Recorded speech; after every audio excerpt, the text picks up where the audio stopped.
المسك فاح المسك فاح لما ذكرنا رسول الله والنور لاح النور لاح لما حضرنا أبا الزهراء أشكي لمين. Kemudian yang kedua, ada macam puasa yang disebut puasa nazar. Hukum pelaksanaannya wajib apabila nazarnya sudah terwujud. Puasa nazar, puasa yang dikaitkan dengan suatu persoalan. Umpamanya, kalau saya lulus ujian, saya akan puasa 1 minggu lamanya. Begitu ujiannya ternyata lulus, dia wajib bayar nazarnya. Puasa 7 hari. Tidak lagi sunnah, tapi wajib karena dia nazarkan. Asal saja tidak sah nazar kepada yang makruh, apalagi kepada yang haram. Umpama bahasa susah. Berhubung saya tidak ingin bicara yang susah-susah, kita bicara yang mudah-mudah saja. Maksud saya, banyak di antara kita umat Islam yang di dalam melaksanakan suatu ibadah itu hanya dengan prinsip asal sekadar gugur kewajiban saja. Akibatnya, sampai sejauh mana ibadah itu berhasil membentuk kepribadian diri kita, kita jarang mengadakan evaluasi dan penilaian. Sholat yang penting gugur kewajiban. Puasa yang penting sudah gugur kewajiban. Haji yang penting sudah gugur kewajiban. Maka jangan heran kalau itu yang jadi prinsip, ibadah lantas tidak punya dampak dalam membentuk kepribadian diri. Banyak orang yang rajin sholat tapi munkarnya jalan terus. Sampai kadang-kadang kita bingung, yang sembahyang dia, yang nyolong dia. Puasanya kelihatannya tekun, tapi tidak punya kepekaan sosial. Sama yatim piatu bersifat masa bodoh, sama fakir miskin malah gemes.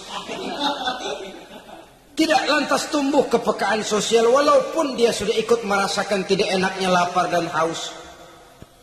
Ada juga yang sudah haji 4-5 kali mondar-mandir Jakarta Mekah, tapi gaya hidupnya tetap seperti katak di kolong tempurung, picik, sempit pandangan, dangkal hati, tidak terbuka walaupun sudah melihat Islam dalam skala internasional. Yang dia lihat, yang dia saksikan, yang dia pandang, tidak sanggup menggugah dan mengubah jiwanya, tidak bisa mewarnai pandangan hidupnya.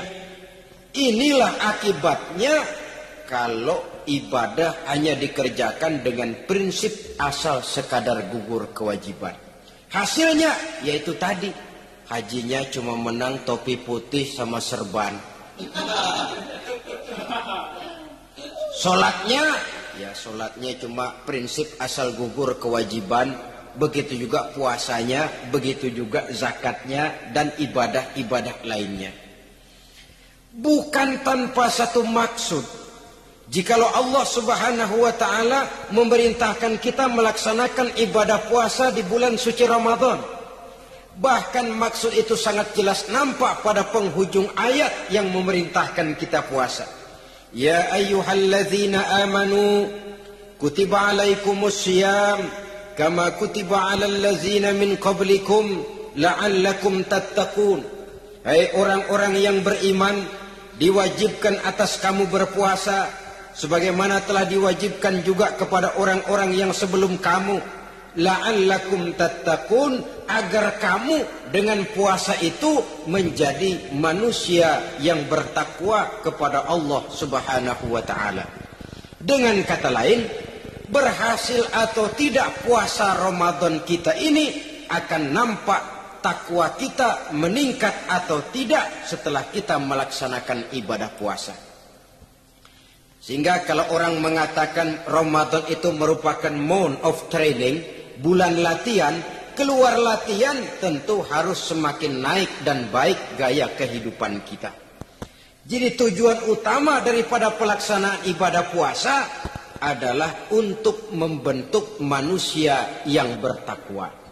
Nah, takwa itu kata Imam Qusairi hurufnya ada 4. Ta, qaf, wawu, ya. Masing-masing huruf ini merupakan simbol dari pribadi orang yang bertakwa yang dibina dan dibentuk oleh pelaksanaan puasanya. Mari kita lihat. Huruf ta adalah lambang dari sifat tawadhu, rendah hati. Orang yang bertakwa, orang yang tidak mempunyai sifat sombong. Puasa menanamkan kita kesadaran terhadap kelemahan, terhadap keterbatasan, terhadap segala ketidakmampuan yang kita miliki. Ya Allah, baru sehari nggak kena makan, nggak kena minum, sudah begini lemesnya. Puasa memang, kalau pagi orang masih sehat, masih terdorong oleh sahur, siang masih lumayan, tapi zuhur ke atas biasanya mulai sikap lemah manusiawi, keterbatasan kekuatan biologis itu mulai nampak. Dari sini tanam satu kesadaran. Kalau begitu apa yang mau disombongkan di hadapan Allah? Kaya, siapa sih orang paling kaya? Ilmu, siapa sih orang paling pintar? Pangkat, siapa sih orang paling tinggi jabatannya? Dari sifat semacam ini lahir introspeksi. Rasa mawas diri, timbul sifat tawaduknya, rendah hatinya, tidak melonjak menjadi angku dan sombong lantaran sedikit kemampuan dan kekuatan yang dimilikinya. Lalu untuk sikap yang lebih jauh, terwujudlah, terbentuklah apa yang dinamakan stabilitas temperatur batin. Orang tetap konstan menjaga nilai-nilai idealisme yang pernah dimilikinya. Dia mulai dengan adil, dia berjalan tetap dengan keadilan, dan dia berakhir juga tetap dalam keadilan. Jangan mulainya adil, tengahnya setengah adil, di akhirnya malah zolim sama sekali. Ini tidak punya stabilitas temperatur batin. Kan banyak orang begitu toh. Mulanya benar, belakangan mau benar sendiri. Mulanya sudah rela berkorban buat kepentingan orang banyak, belakangan malah selalu mengorbankan kepentingan orang banyak. Waktu di bawah rajin baca ayat kursi, dapat kursi lupa ayat.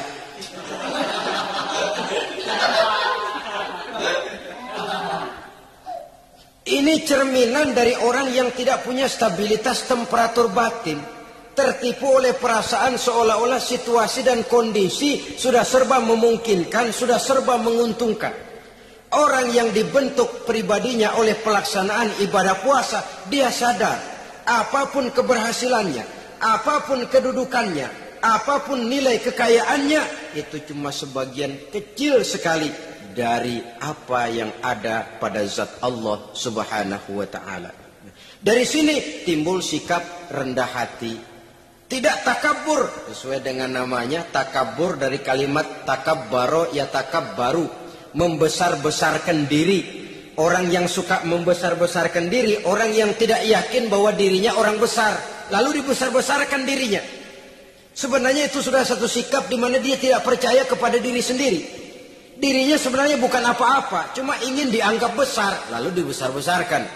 Takabbur namanya. Puasa sekali lagi melatih kita menanamkan kesadaran akan kelemahan dan keterbatasan kita sebagai makhluk. Itu sikap tawadhu. Fir'aun, saudara tahu Fir'aun itu kan dulunya cuman raja. Lama-lama dia jadi raja, lupa diri dan lupa daratan, melonjak menjadi angku dan sombong sampai kepada puncak kekurang ajarannya, memproklamirkan dirinya menjadi Tuhan. Hitler juga begitu. Pendeknya orang manakala tidak ada kesadaran tentang dari mana segalanya berasal dan kemana segalanya akan kembali, dia mudah out of control. Kalau sudah out of control, maka dia akan melakukan perbuatan yang melampaui batas. Itu yang pertama. Jadi orang takwa, orang yang rendah hati, salah satu tujuan daripada pelaksanaan ibadah puasa menanamkan sikap rendah hati. Dari sikap rendah hati ini yang timbul lalu apa? Kepekaan sosial. Kalau saya puasa, saya sudah merasakan bagaimana tidak enaknya lapar. Saya sudah merasakan bagaimana tidak enaknya haus. Tapi bagaimanapun, saya lapar cuma sebentar, saya haus cuma sebentar. Selesai maghrib, lapar saya hilang, haus saya hilang. Bagaimana yatim piatu, orang-orang tua jompo yang perlu santunan, orang-orang miskin yang terkapar di kolong-kolong jembatan, yang tiap hari merasakan perasaan seperti ini, tanpa tahu kapan hidup dan nasibnya akan berubah. Tidur beratapkan langit, berselimut koran. Kalau demikian, saya ini beruntung. Kalau demikian, apa yang bisa saya lakukan untuk mereka? Kepekaan sosial ini lalu timbul dalam apa yang orang sekarang namakan solidaritas, kesetiakawanan sosial. Hidup tidak hanya untuk kepentingan diri dan perutnya sendiri saja, tapi mau menolong, mau membantu orang yang memang memerlukan bantuan dan pertolongan itu sendiri. Jangan setelah tahu lapar tidak enak, haus tidak enak, tapi kita tidak mau tenggang rasa, tidak mau timbang rasa. Begini loh tidak enaknya lapar, begini loh tidak enaknya haus. Ini terjadi pada diri saya. Saya masih mampu, masih berbuka puasa. Bagaimana yang tiap hari merasakan seperti ini? Tidak Ramadan, tidak Syawal, tidak Zulqa'dah, tidak Zulhijjah, selalu kelaparan dan kehausan. Dari sana timbul kepekaan sosial. Lalu lahirlah sikap pemurah, dermawan, mau menoleh ke kiri dan ke kanan. Bahkan Al-Quran itu sampai mengancam betul. Ara'aita allazi yukadzibu bid-din fadzalika allazi yad'ul yatim wa la yahuddu ala ta'amil miskin. Tahukah kamu siapa orang yang mendustakan agama? Beragama tapi mendustakan agama. Islam katanya tapi mendustakan Islam. Solat dia tapi mendustakan solat. Puasa dia tapi mendustakan puasa. Siapa mereka itu? Fadzalikal ladzi yad'ul yatim. Merekalah orang-orang yang meninggalkan anak-anak yatim. Wala yahuddu ala ta'amil miskin, dan tidak pernah memberi pertolongan, tidak memerintahkan memberi makan kepada fakir miskin. Walaupun dia berada pada posisi dan kondisi yang memang dia mampu. Nah, kalau dia tidak mampu itu lain soal. Dia mampu, dia tahu dan dia diam saja. Itu termasuk yukadzibu biddin, orang-orang yang mendustakan agama. Berlindung kita kepada Allah, jangan sampai termasuk ke dalam kelompok itu. Yang kedua, saudara, huruf takwa itu qaf. Qaf adalah lambang dari sifat qanaah. Qanaah artinya merasa cukup. Puasa melatih kita untuk bersikap cukup dalam hidup. Kalau kita perturutkan menjelang saat berbuka, menunggu waktu berbuka, istilah orang di Jawa Barat ngabuburit katanya. Kita menunggu saat berbuka, segalanya saja ingin kita beli, segalanya saja ingin kita minum, semuanya saja ingin kita makan. Sebab nafsu sudah begitu berupa, perut sudah sedemikian lapar, kerongkongan sudah sedemikian haus, rasanya semuanya saja ingin kita telan. Tapi tahukah kita bahwa setelah maghrib berbunyi, berapa banyak yang kita makan? Berapa banyak yang kita minum? Sesuaikah dengan keinginan kita tadi siang? Tadi siang semuanya ingin kita makan. Tadi siang semuanya ingin kita minum. Setelah berbuka, berapa banyak yang kita makan? Berapa banyak yang kita minum? Itulah kehidupan. Segalanya ingin kita kuasai. Segalanya ingin kita punyai. Tapi berapa sih yang benar-benar kita perlukan? Maka orang kaya hakikatnya adalah orang yang hidupnya cukup. Orang miskin hakikatnya adalah orang yang selalu merasa kurang. Bagaimanapun besar rumah kita, banyak uang kita, berpuluh kendaraan kita. Kalau hidup selalu merasa kurang, itu artinya kita masih miskin. Maka jikalau ingin menjadi orang kaya, kuncinya hakikatnya cuma satu, hati kita. Merasa cukup dengan yang diberikan Allah, bersyukur atas segala nikmatnya, dan dengan syukur itu, nikmat itu akan ditambah oleh Allah Subhanahu wa ta'ala. Puasa menimbulkan sifat qanaah, dan qanaah adalah watak daripada orang-orang yang bertakwa kepada Allah Subhanahu wa ta'ala. Bukankah manusia di dalam berhadapan dengan harta persis seperti orang minum air laut? Makin diminum makin haus, makin diminum makin kering tenggorokan. Begitulah orang berhadapan dengan materi. Tadinya dia akan senang kalau dia merasa punya tanah ratusan hektar. Sudah ratusan hektar, tidak cukup ngelamun lagi. Alangkah nikmatnya kalau bisa beli gunung. Gunung dibeli. Sudah punya gunung, lihat laut. Aduh, kalau laut juga bisa dibeli. Beli lagi laut. Sudah punya laut, lihat ke atas langit. Ada yang jual apa enggak ya?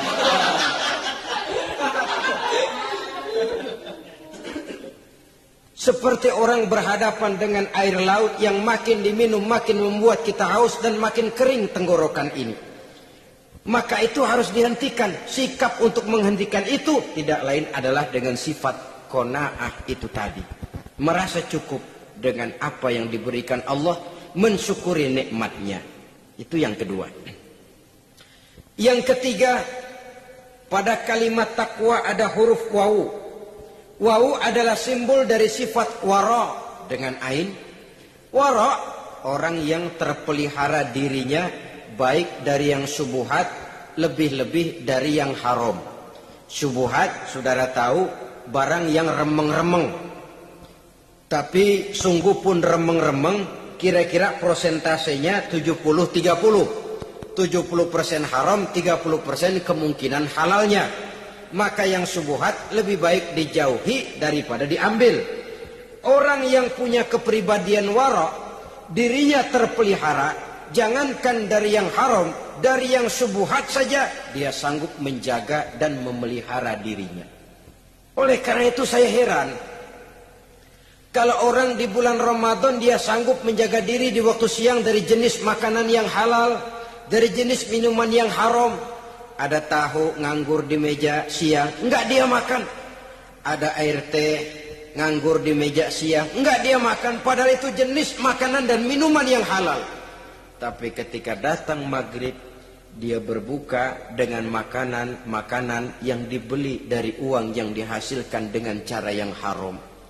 Bukankah itu sesuatu yang terbalik?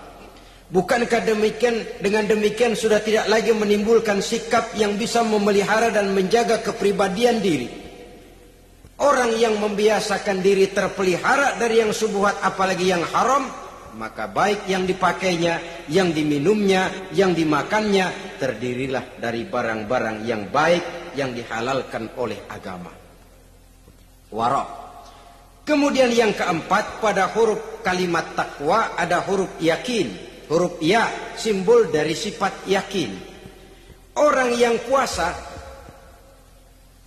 dibentuk kepribadiannya mempunyai satu keyakinan yang tangguh. Dan keyakinan adalah ciri daripada orang yang takwa.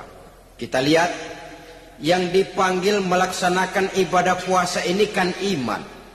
Karena memang sulit untuk melaksanakan puasa kalau tidak iman yang jadi dasar. Setidaknya seperti sudah pernah saya sampaikan, ibadah puasa ini memang sulit terkena penyakit show. Kalau kita sholat barangkali terangsang karena kelihatan orang lain. Kalau kita pergi haji mungkin jadi sugesti karena orang banyak tahu. Kalau kita bayar zakat mungkin kita jadi terangsang karena banyak orang lihat. Tapi kalau sudah puasa, puasa itu kan yang tahu cuma kita dan Allah saja. Ya, kita sholat, orang lain lihat, kita jadi rada semangat. Kita pergi haji, orang lain banyak ngantar, kita semangat. Kita bayar zakat, orang lain banyak saksikan, kita bersemangat. Tapi kita puasa, Siapa yang mau nyaksiin kita puasa? Siapa yang mau memuji kita puasa? Siapa yang mau menyanjung kita puasa? Itu cuma urusan kita dan Allah saja. Oleh karenanya, dasar daripada pelaksanaan ibadah yang satu ini tidak lain keyakinan. Karena keyakinan yang jadi dasar, biar lapar melilit perut, biar haus mencekik tenggorokan, segalanya jadi terasa indah dan nikmat. Untuk satu keyakinan, penderitaan akan merupakan kenikmatan. Tidak ada kerja yang lebih indah selain kerja yang didasarkan kepada satu keyakinan bahwa yang kita kerjakan itu adalah sesuatu yang benar. Dalam hal ini, sesuatu yang diperintahkan oleh Allah Subhanahu wa Ta'ala kepada kita. Saudara-saudara kaum muslimin rahimakumullah, demikianlah titik evaluasi kita. Jangan berpuasa hanya dengan prinsip asal sekadar menggugurkan kewajiban saja, yang akan berakibat Ramadan tahun ini berakhir begitu, Ramadan tahun depan berakhir begitu, dan dari tahun ke tahun kita hanya terjebak menjalani rutinitas ritualnya saja. Bahkan kadang-kadang yang nyata betul, Nabi menganjurkan tingkatkan ibadah pada 10 hari yang akhir di bulan Ramadan. Tanggal 20 sampai akhir Ramadan. Yang kita praktekkan malah kegiatan ibadah kita justru menurun pada 20 Ramadan yang akhir. Coba lihat 20 Ramadan ke atas. Itu pasukan tarawih paling kelas 60-70 tahun ke atas. Kemana yang lain sudah berpikir menghadapi lebaran, berpikir pulang mudik, berpikir macam-macam. Akibatnya konsentrasi ibadah lalu buyar. Dianjurkan Rasul, tingkatkan ibadah pada 10 hari yang terakhir. Kita malah makin ke akhir makin lancip.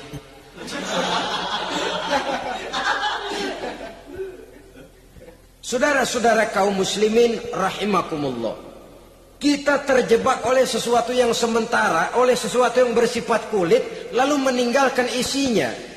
Padahal jikalau kita tidak mengisi Ramadan dengan kegiatan ibadah, berarti kita tidak keluar dari Ramadan dengan jiwa yang baru, yang sudah ditempa oleh pengalaman ibadah di bulan Ramadan. Artinya kita tidak kembali kepada fitrah, kesucian seperti saat kita dilahirkan. Lalu kalau kita tidak kembali kepada fitrah, apa yang mau kita rayakan pada Idul Fitri itu? Di mana letak kegembiraan kita? Di mana letak kebahagiaan hati? Kembalikah kita kepada fitrah? Tidak. Benarkah puasa yang kita kerjakan? Kelihatannya juga tidak. Adakah dampak dari pelaksanaan ibadah dalam pribadi kita? Tidak. Kadang-kadang Ramadan selesai malah teriak, merdeka.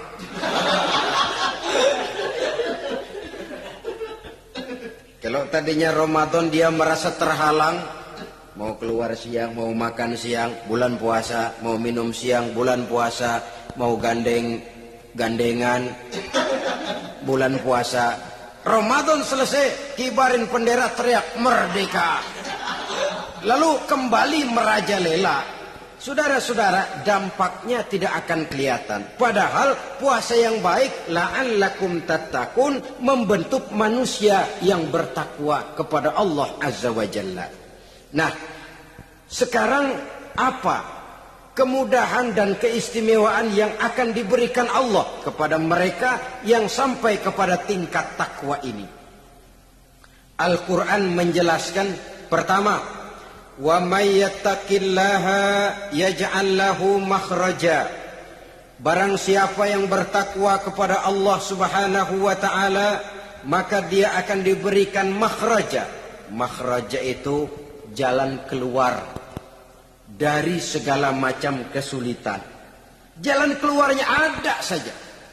Menurut ukuran kemampuan dia tidak mungkin, mustahil, tidak bisa, mana mungkin. Tapi pada waktunya ada saja jalan keluarnya. Termasuk jenis yang yaj'al lahu makhraja.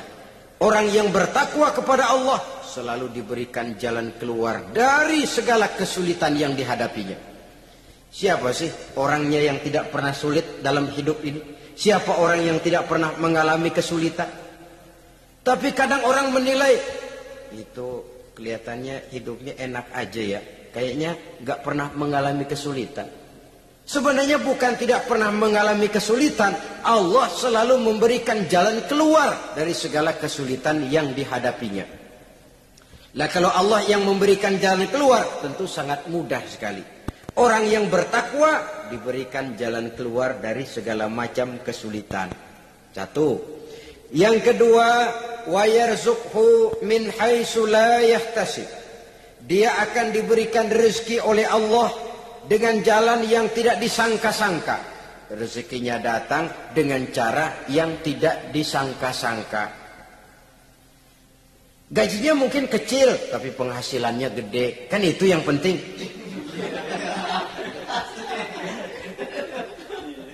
Gaji dengan penghasilan kan lain tuh. Boleh jadi gaji kecil, asal penghasilan gede, kan nikmat hidup itu. Nah, penghasilan ini ada yang bisa kita perkirakan. Bisa kita perkirakan. Misalnya gaji itu tadi. Kalau saya kerja, gaji saya begini. Ada rezeki yang masuk jenis min haitsu la yahtasib. Tidak kita sangka-sangka. Tidak kita duga-duga. Tahu-tahu ada saja rezeki. Datang orang, bawa persoalan yang mendatangkan hasil. Sebab rezeki, jodoh, maut memang seperti bayangan. Kita uber-uber dia lari, kita diem dia diem. Kan gemesin itu. Bayang-bayang itu begitu, kita kejar dia lari. Rezeki juga begitu. Kita diem, dia diem. Setengah mati yang namanya rezeki kita cari, kita uber, ngobek sampai ratusan bohong kita kerjain.